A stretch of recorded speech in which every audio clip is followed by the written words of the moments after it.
We just knew that we wanted to do something special to remember him, but also something that would help others and kind of pay forward the kindness that so many people in the community had given to us. For the 5th year, Liz and Ben Shemwell are celebrating their son Marco's birthday by packing birthday boxes and donating them to nearby schools.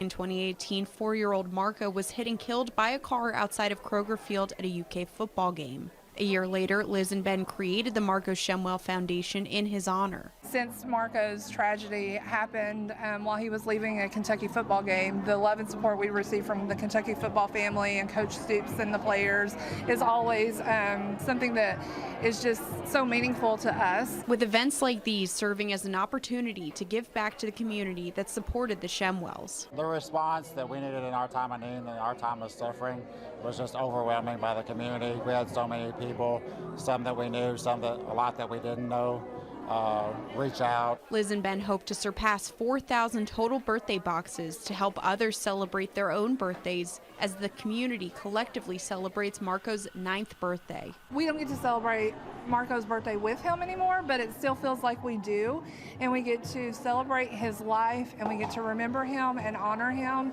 and so many other people join in and help us to do that, but also that knowing that his life and his memory is helping others to be celebrated is just so special, and we're just so grateful for that opportunity. In Winchester, Jessica Umbro, WKYT.